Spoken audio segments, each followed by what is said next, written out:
My Zhuazhou ceremony was a complete disaster. Other kids grabbed golden seals or Rui scepters, hitting the mark every time. I looked around for a long while, got drowsy, flopped down, and fell asleep. The fortune teller sighed on the spot. This girl is destined for a luckless life. She'll likely waste her years away. The hall erupted in laughter. My parents wished they could crawl into a crack in the floor. Just then, the little prince crawled down from beside the imperial throne. He crouched beside me, watching for a long moment, lost in thought. Then he rested his head on my belly and drifted off as well. The laughter in the great hall froze. His Majesty looked down at the two little ones on the floor, silent for a long while. Suddenly, he spoke. The gentleman says she's destined for a luckless life. He paused, his voice slow. But she's just captured our imperial son. Is that fortune enough? My name is Shen Wei. My father is a minor 7th rank official in the censorate. Today is my first birthday Zhuazhou banquet. The banquet is held in the palace. Because among all the officials' children, I'm the one born on the same day as the prince. Riding on that glory, my parents were so nervous their palms sweated. The floor was covered with fine things. Golden abacuses, jade scepters, scrolls, treasured swords. I didn't want any of them. My eyelids felt so heavy, so I flopped down and slept. A chorus of sharp intakes of breath sounded by my ear, then stifled laughter. An aged voice sighed. This girl grasps no worldly objects. It speaks of lofty purity, but also of desirelessness. Pity she's born into the mortal world. To be desireless is to be luckless. She'll likely waste her years away. I heard my mother's choked sobs, on the verge of tears. My father was probably kowtowing frantically. The laughter grew louder, like a tide about to drown our family of 3. I rolled over and kept sleeping. Suddenly, a soft rustling sound approached. A bright yellow bundle of a figure tumbled right beside me. This little prince. Xiaoche was sturdier than me. His face was round and chubby. He looked at me, his dark grape-like eyes filled with curiosity. He didn't touch any of the gold or jade. He simply reached out a chubby hand and poked my cheek. Then, as if he'd found the most comfortable pillow in the world, he rested his head on my soft belly, closed his eyes, and fell asleep too. The hall's laughter was cut off as if by an invisible blade. Dead silence. I could hear countless hearts pounding wildly. My parents were probably scared out of their wits. From the high throne came a light cough. The emperor rose to his feet. His shadow fell over the floor, covering our 2 tiny forms. Diviner. The emperor's voice was calm, betraying neither pleasure nor anger. The fortune teller knelt on the ground, trembling like chaff in the wind. This subject is here. You said she was destined for no fortune. The emperor's voice paused. Yet she has just captured our imperial son. All under heaven is the sovereign's land. Our imperial son is the future of this realm. The emperor leaned down, a hint of amusement creeping into his voice. Diviner, calculate again. She has captured our realm. Is that fortune enough? That Zhuazhou ceremony became the biggest topic of gossip in the capital. My father, Shen Yan, a previously obscure 7th rank censor, became known to everyone overnight. Some said our Shen family was about to soar to great heights. Others said, the sovereign's heart is unfathomable. Serving the sovereign is like being next to a tiger. This is a death warrant. My father chose to believe the latter. The first thing he did upon returning home was to pull my mother into the study, sighing in despair. It's over. It's all over. My mother held me in her arms, her eyes rimmed red. My lord, his majesty. I'm not saying His Majesty. Those were just pleasantries. My father paced anxiously, letting a prince sleep on her belly. What an egregious act of disrespect. Just because he didn't react now, doesn't mean he won't later. The censorate is full of watchful eyes. They're just waiting for us to slip up. From that day on, my father went to court with a hunchback, lowering himself before everyone he met. A few days later, an imperial decree arrived from the palace. It was neither a reward nor a punishment. The empress had summoned my mother for an audience. My mother was so terrified her legs went weak. Holding me, her hands trembled the entire way. Inside the palace of earthly tranquility, wisps of sandalwood incense curled through the air. The empress sat upright on her phoenix throne, elegant and dignified, her expression unreadable. She did not look at my mother. Her gaze fell directly upon me. Lift your head. My mother raised her head, trembling with fear. The empress studied me for a long moment, then suddenly smiled. Quite an interesting child. She did not mention the first birthday banquet. She simply drew my mother into casual conversation, asking what I ate, whether I slept well. My mother grew increasingly uneasy. As she was leaving, the empress called out to her. Lady Shen, this humble servant is here. The empress removed from her wrist a jade bangle of translucent green. Let the child wear this for amusement. The bangle was clearly no ordinary piece. My mother was so frightened she dropped straight to her knees. My lady, this cannot be. It absolutely cannot be. What I bestow, you shall accept. The Empress's voice was very faint. The wind blows strong within these palace walls. Wearing it can shield you from its bite. My mother held the bangle in her hands, her fingers trembling like autumn leaves in the wind. When she returned home, she took the bangle and carefully tucked it into the deepest chest, showing it to no one. She did not grasp the Empress's meaning. Neither did my father. They only felt the bangle was like a branding iron, scalding to the touch. But I knew this was no branding iron. This was a willow branch from the palace walls. It could brush aside the spring breeze, and it could block the autumn frost. The Empress was telling my mother, this blessing, your Shen family can either accept it or be crushed by it. There was no choice. The year I turned 5, I was sent into the palace to be a study companion for the princesses. Sent along with me were a dozen other daughters of officials from the capital. This was an act of grace, and also a test. When my father brought me to the palace gate, he repeatedly urged, Wei, speak little, read much, and don't stir up trouble. Keep your distance from the princes and princesses. Whatever you do, don't push yourself forward. I nodded. I knew my father was afraid. Life in the palace was just as I had imagined. I was a little nobody. Those noble young ladies wore silks and satins, their hair adorned with pearls and kingfisher feathers, chattering away. Their fathers were either ministers or generals. When they looked at me, there was a faint trace of disdain in their eyes. A luckless daughter of a mere censor. They wouldn't play with me, and I had no wish to play with them. Every day, I just sat quietly in a corner and read. Each time the grand tutor gave a lecture, a 6-year-old boy would sit in the very front row. He wore a small, dark python-embroidered robe, sitting perfectly straight. It was the crown prince, Xiao. He was no longer that little chubby baby from back then. He's no longer that chubby little baby. His features have become more defined. So handsome, he looks like a painting. He doesn't talk much. Even quieter than me. During breaks, all the girls would crowd around him, especially Lu Yan'an, the prime minister's daughter. She was the prettiest of them all, like a porcelain doll. Your Highness, Crown Prince. How do you pronounce this character? Your Highness, Crown Prince. I brought some treats my mother made. Would you like to try some? Xiao didn't even lift his eyes. He just kept looking at the book in his hands, as if everything around him was just air. Until one day, my calligraphy brush fell to the floor. Ink splattered everywhere. I hurried to pick it up, but a hand was quicker than mine. It was Xiao. He picked up the brush and placed it on my desk. The room instantly fell silent. Lu Yanran's face went pale for a moment. Xiao didn't look at anyone else. He looked at me and suddenly spoke. Your calligraphy is very beautiful. I froze. From his own belt, he untied a small jade pendant carved with a dragon pattern. He placed it in my hand. This is for you. From now on, if your brush falls, use this to weigh down your paper. Before I could even react, he had already turned and walked back to his seat. You could hear a pin drop in the great hall. All the girls' stares were like knives, piercing into me, especially Lu Yanran. Her eyes were filled with undisguised jealousy and malice. I clutched the warm jade pendant. I knew my father's warnings. I hadn't heeded a single one. This trouble didn't come for me seeking it. It came looking for me on its own. Life in the palace became much harder because of that jade pendant. Lu Yanran started targeting me at every turn. My books would mysteriously get stained with ink. My lunch would be knocked over for no reason. I knew it was her doing, but I said nothing. My father taught me to endure. Xiao seemed to know nothing. He remained silent, still keeping to himself. Only after lessons each day, he would walk over to me, check if the paper on my desk was properly held down by the jade, then nod and leave. That day, the weather was fine. The grand tutor sent us to the lotus pond in the imperial garden to learn poetry. Lu Yan'an cornered me with a group of girls. Shen Wei, I hear you were born luckless. Is that true? She smiled smugly. I ignored him, turning to leave. She grabbed me. I'm talking to you. Are you deaf? Another girl shoved me.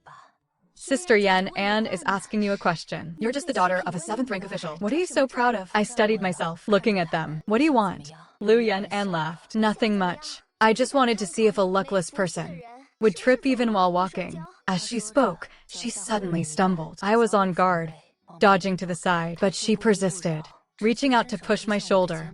I staggered, losing my footing. Behind me was the icy pond water. With a splash, I fell into the lotus pond. The water was freezing, bone-chillingly cold. From the bank came Lu Yan'an and the others panicked, yet secretly gleeful shrieks. Oh no, Shen Wei fell in.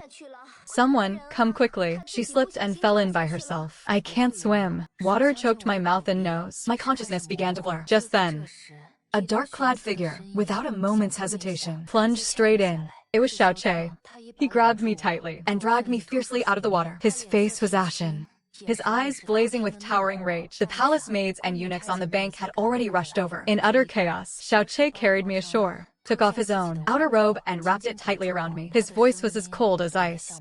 "You two, guards, step forward immediately." "Yes, Your Highness Xiaoqi." Looking at Lu Yanran, whose face was deathly pale, he spoke, deliberately pausing between each word. "The Lu daughter of the Grand Chancellor, for the attempted murder of the study companion, Lady Shen. Seize her for this, Prince. Investigate thoroughly." Lu Yanran fell to her knees in terror. "Your Highness, it wasn't me. She fell in by herself." Xiaoqi did not even glance at her. He simply held me and turned to leave. Not far away, the Grand Chancellor arrived upon hearing the news, just in time to see his daughter detained by the guards. His expression changed drastically, and he hastily knelt. "Your Highness, my daughter is ignorant. Please, I beg Your Highness for mercy." Xiaoqi's steps halted. He turned his head to look at the Grand Chancellor kneeling on the ground, his gaze icy. "Grand Chancellor Lu, your daughter needs to be properly taught. A person under this prince's protection is not someone anyone can lay a hand on." The incident at Lotus Pond reached the emperor. I was sent home, burning with a high fever, and slept fitfully for 2 days. My parents kept vigil by my bedside, their faces stained with tears. My father kept muttering one phrase over and over: "Calamity has come at last." On the 3rd day, I awoke. Word also came from the palace. Lu Yanran was confined to her quarters for a month and ordered to copy the admonitions for women 100 times. Prime Minister Lu was summoned to the imperial study by the emperor and harshly reprimanded for half an hour. This punishment wasn't severe, but it wasn't light either. It was like a slap, delivered loudly across the face of the Lu family. More importantly, it was a signal from the emperor. After my father heard this, he sat down in his chair and was silent for a long time. He couldn't understand it. Why would the emperor and the crown prince, why would they so staunchly defend the mere daughter of a minor censor? He didn't know what they were after. The emperor had a talk with Xiaoqi in the imperial study. That day, Xiaoqi stood before the writing desk, soaked to the bone, but his eyes were as stubborn as a wolf's. The emperor looked at him, not angry, but instead, he smiled. "Chair, you were very impulsive today. For the sake of a traitor, you openly humiliated the prime minister. Do you know, this will make your position at court very difficult?" Xiaoqi pressed his lips together and said nothing. He finally spoke, his voice still carrying a trace of hoarseness. "Father, he pushed Shen Wei." "I know." The emperor nodded. "I also know you are very angry. But what your father wants to teach you is this: protecting someone. Anger alone is not enough." Xiaoqi raised his head, confusion in his eyes. The emperor walked over to him and patted him on the shoulder. "True protection is not punishing the culprit after he's been pushed into the water. It is about you possessing enough power and standing at a position high enough, so high that no one would dare to lay a single finger on him again. So high that no one would dare lay a finger on him again." Your anger today only made the Lu family lose face. But your position as crown prince, your authority, that is what will make them truly know fear and respect. Xiaoqi was stunned. The emperor gazed out the window, his eyes deep and far-reaching. "Chair, you must remember, your status is your strongest weapon. Wield it well, and you can protect everything you wish to safeguard." Those words, Xiaoqi took them to heart. From that day on, his treatment of me seemed unchanged. He would still visit after a snowfall to look at the jade pendant on my table, but the way he looked at me now held something I couldn't quite understand.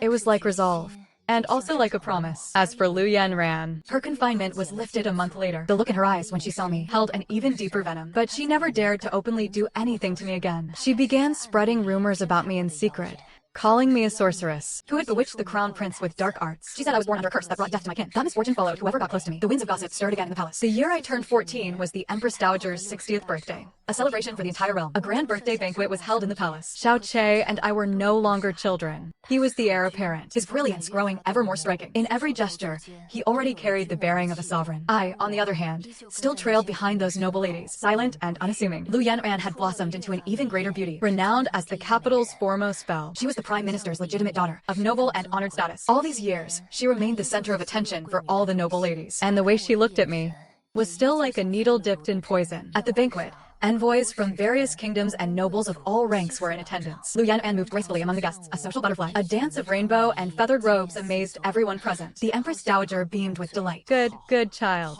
A reward." Lu Yanran bashfully expressed her gratitude, yet her gaze drifted toward Xiaoqi. Xiaoqi looked straight ahead, focused solely on pouring wine for the emperor beside him. When it was time for each family to present their gifts, Lu Yan'an offered a brocade box. Inside was a cloak woven from Western region ice silk. It shimmered with flowing light. Yan'an heard Her Highness the Empress Dowager suffers from a cold stomach, so I sought this out especially to show my humble filial devotion. The Empress Dowager could hardly bear to put it down. Good child, you are most thoughtful. She then looked at me with a smile. Young lady of the Shen family. For this birthday celebration, why don't I see you offering anything? Instantly, all eyes converged on me.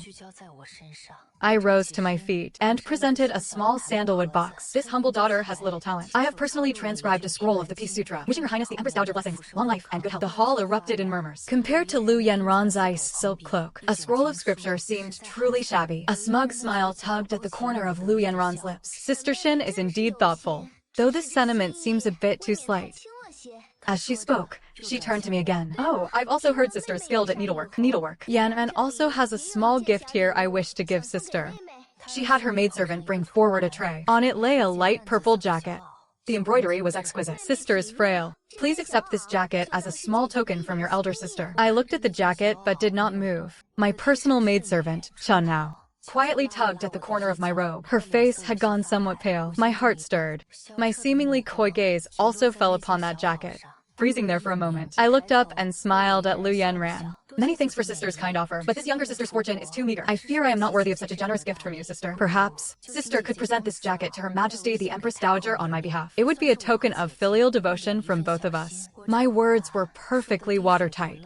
Lu Yanran's expression changed in an instant. Lu Yanran's face cycled through shades of green and white, right in front of the entire court and the Empress Dowager. The gift she had given. I was now asking her to regift to the Empress Dowager. If she refused, it would be an affront to the Empress Dowager. If she agreed, it would be tantamount to admitting this garment was worthy of the Empress Dowager's status. Then her earlier remark about my gift being shabby would become a joke.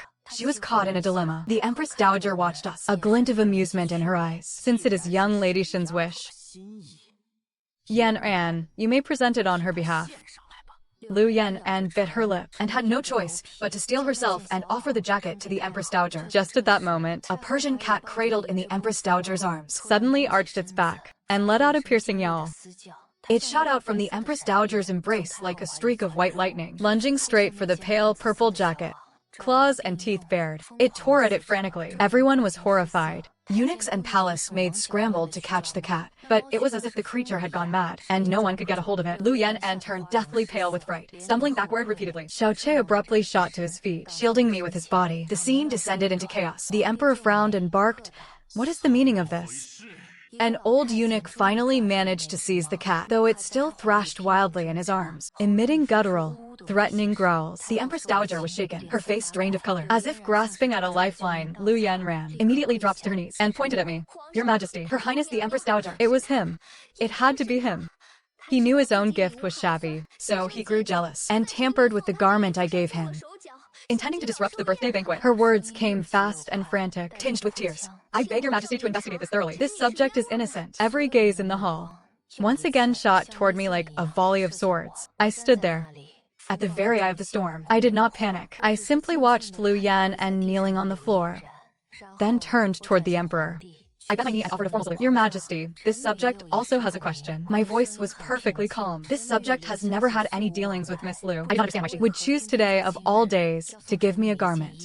And before presenting her gift, she made a point of calling my own shabby. This is all far too coincidental. I paused for a moment, then lifted my head. "This subject humbly requests that your Majesty summon the imperial physician to examine this garment. Let us see whether this subject harbors ill intent, or whether someone is using a borrowed knife to kill." A thief crying, "Stop thief." My words rang through the hall with finality. Lu Yanran's body gave a visible tremble. The emperor looked at me, his gaze deep and unreadable. He was silent for a long moment, then slowly spoke. "Granted. Summon the physician." The imperial physician arrived without delay, before the eyes of everyone present. He picked up the pale lilac garment, already torn to shreds, and inspected it with meticulous care. He even raised it to his nose and sniffed. Everyone held their breath. The great hall was so silent it felt frightening. After a long while, the physician straightened, bowed deeply to the emperor. "Reporting to your Majesty, the fragrance infused into this garment has been laced with a trace amount of catmint whorl. The substance is colorless and odorless. It is harmless to humans, but if a cat smells it, its temperament will become chaotic. It becomes extremely aggressive. The truth is out." Everyone's gaze shifted from me to Lu Yanran. In those looks, There was shock, disdain, and sudden realization.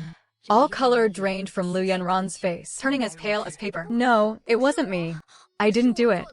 It was him. He framed me.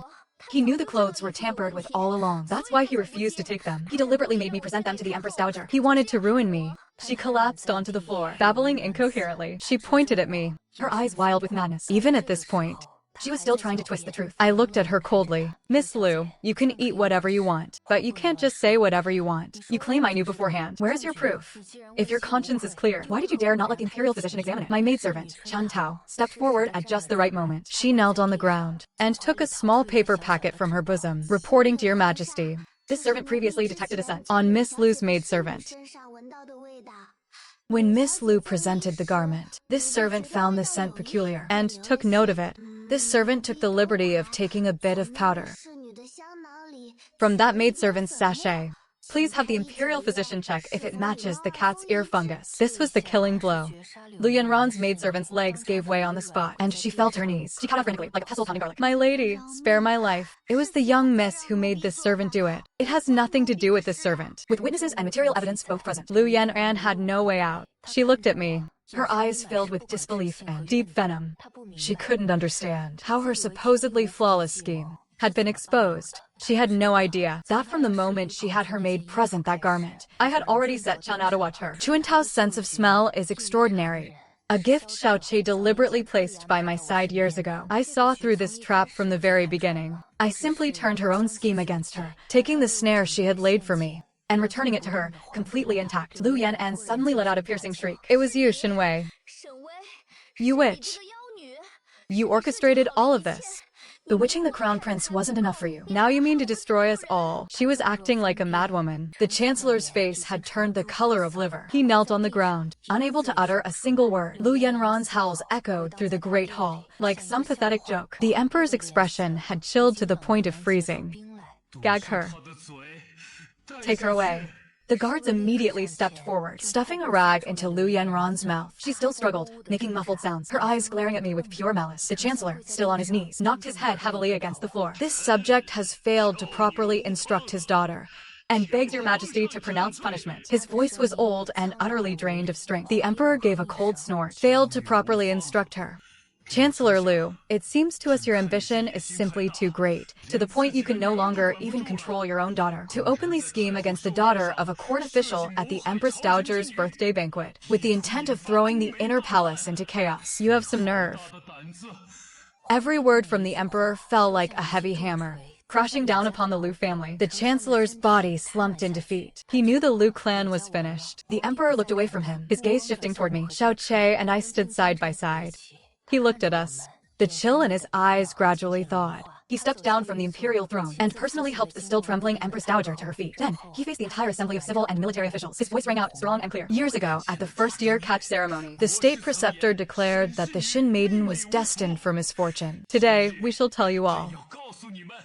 The state preceptor was wrong. Shen Wei remained calm in the face of danger, intelligent, sharp, and of great ambition. She is not one destined for misfortune. She is the greatest fortune for our great Xia dynasty and for our crown prince.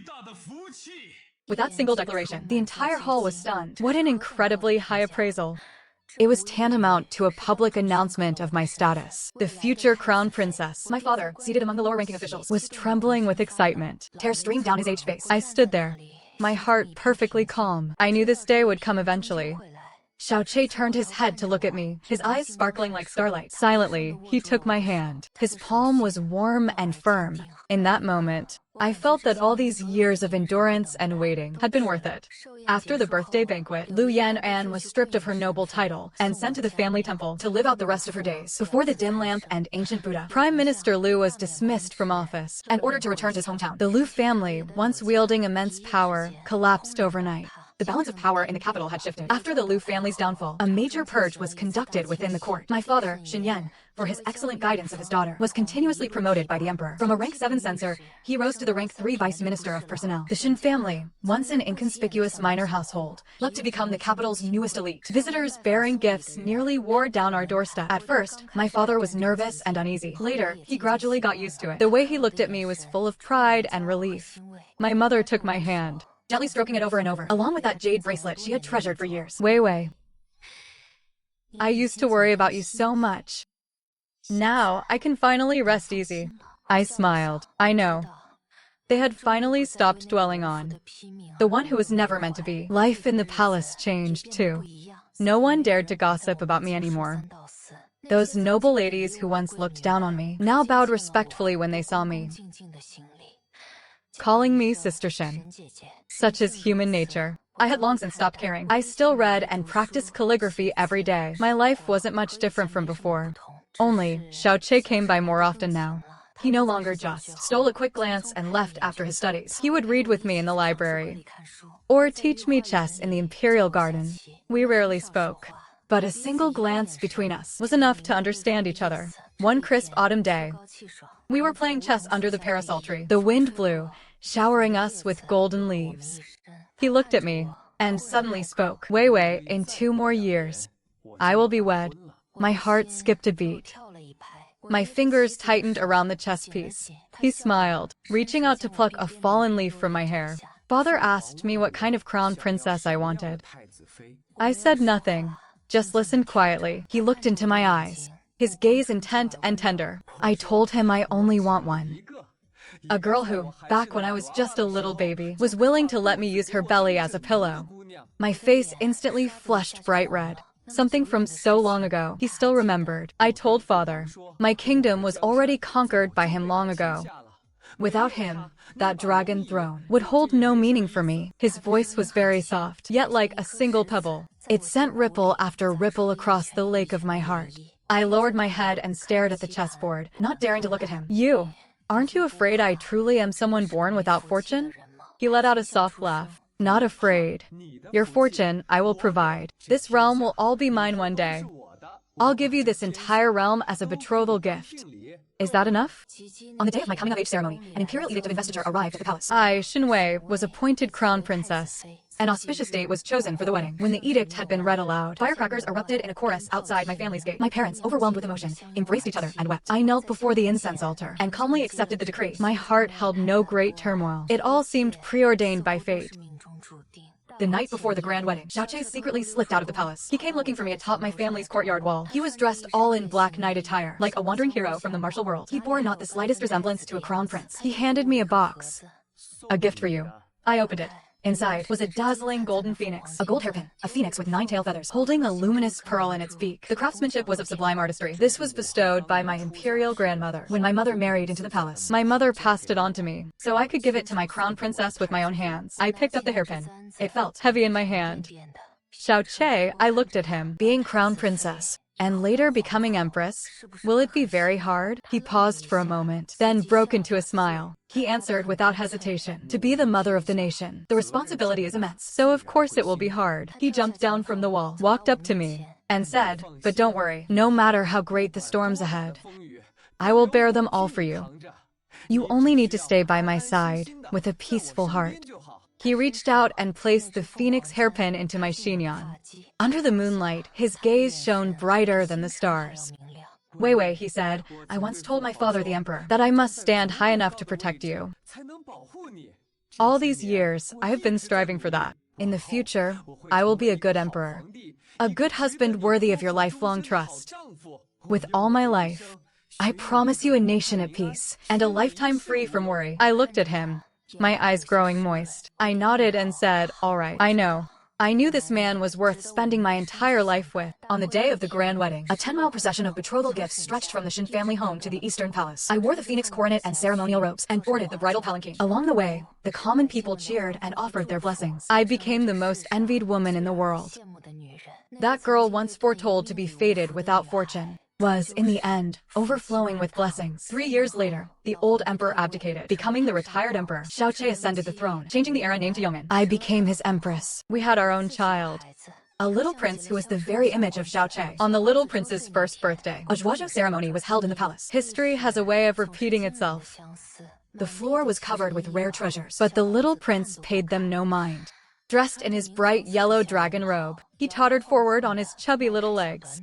Unlike his father back then, who had simply found a spot to sleep, he had a clear goal in mind. He crawled straight to my phoenix throne and wrapped his arms tightly around my leg, refusing to let go no matter what. The court officials were stunned at first, then all burst into laughter. Kind, well-wishing laughter. No one dared call it an ill omen anymore.